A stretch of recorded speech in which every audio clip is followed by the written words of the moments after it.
हिंदी साहित्य के महान हस्ताक्षर कवि सूर्यकांत त्रिपाठी निराला की एक कविता मैंने पढ़ी थी, वह तोड़ती पत्थर देखा मैंने उसे इलाहाबाद के पथ पर। उसी से प्रेरित होकर एक कविता मैंने लिखी है और उसका विषय भी कुछ इसी तरह का है, जो आज के समय की सबसे बड़ी समस्या है, बाल श्रम।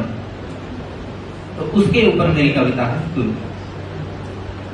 दोपहर की तपती धूप में अपने शरीर को पकाते कच्चों को, दोपहर की तपती धूप में अपने शरीर को पकाते कच्चों को, हाँ मैंने देखा है हथौड़े की चोट से अपने नीरस जीवन को सरस बनाते बच्चों को।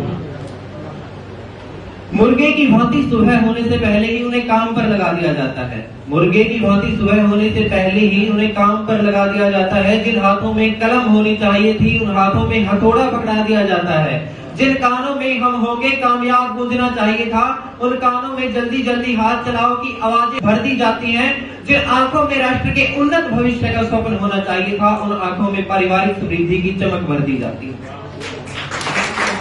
कभी कभी तो पढ़ाई लिखाई का भी जिक्र होता होगा उन आपसी मित्रों में, कभी कभी तो पढ़ाई लिखाई का भी जिक्र होता होगा उन आपसी मित्रों में, और शायद उनकी भावनाएं सिमट कर रह जाती हैं रद्दी में आई किताबों के चित्रों में।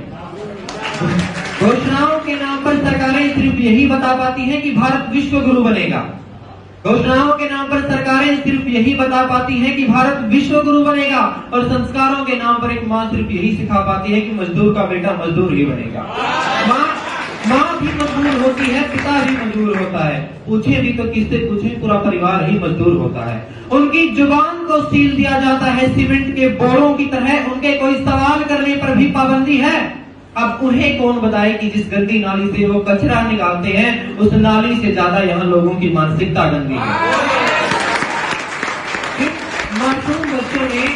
मासूम बच्चों ने अपने सिर पर पर्वत सी जिम्मेदारियों के बोझ संभाले हैं, उन बच्चों को कौन बताए कि उनके काले रंग से ज्यादा यहाँ लोगों के दिल काले हैं। सुबह चाय की दुकान पर अखबार पढ़ते हुए साहब कहते हैं, बाल मजदूरी ने बच्चों का बचपन छीन लिया, इसे हटाओ यार। और तभी जोर से आवाज लगाते हुए कहते हैं, ए छोटू एक कड़क सी चाय लाओ यार। रेशम से नाजुक शरीर पर कांटों से परेशानियां वो झेल नहीं सकते, वो सिर्फ खिलौने बना सकती हैं, उनसे खेल नहीं सकते। आंखों से निकलकर उनके आंसू, शरीर से निकले पसीने में समा जाते हैं। उनका कोई एटीट्यूड नहीं होता, उनकी कोई सेल्फ रिस्पेक्ट नहीं होती। कचरे के ढेर के साथ वो अपने अंदर के सपनों को भी जला जाते हैं। ना ही आज तक कभी उसका पेट भरा है, ना ही वो चैन की नींद सोया है। कौन जाने अपने बचपन को कत्ल करके वो कितना रोया है। ऐ मेरे देश जरा संभल जा, ऐ मेरे देश जरा संभल जा, तेरा भविष्य सड़कों पर ठोकरें खा रहा है, प्रतिभाएं विलाप कर रही हैं, बचपन गुमनामी में जा रहा है। अब गांव की गलियों में खेलते बच्चों की वो किलकारियां नहीं गूंजती, अब गांव की गलियों में खेलते बच्चों की वो किलकारियां नहीं गूंजती। सबके कानों में ईयरफोन लगे हैं, शायद किसी तक मेरी आवाज ही नहीं पहुंचती।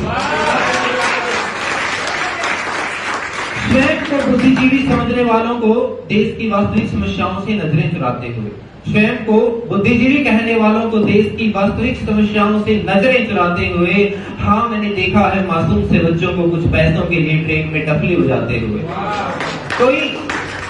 कोई सहानुभूति दिखाता है तो कोई दुत्कार देता है, कोई सहानुभूति दिखाता है तो कोई दुत्कार देता है, कोई कुछ पैसे देता है तो कोई मार भी देता है। इन सारी समस्याओं को अपने मासूम से दिमाग में लिए हुए एक बालक पूछता है हमसे कि आखिर मेरा दोष क्या है। एक मजबूर का बेटा होना मेरा दोष है, या एक मजदूर का बेटा होना मेरा दोष है। इस स्मार्ट सिटी की दुनिया में एक छोटे से झोंपड़े का मालिक होना, या फिर दोष है मेरा शायद एक बालक होना, या फिर दोष है मेरा शायद एक बालक होना। दोष मेरा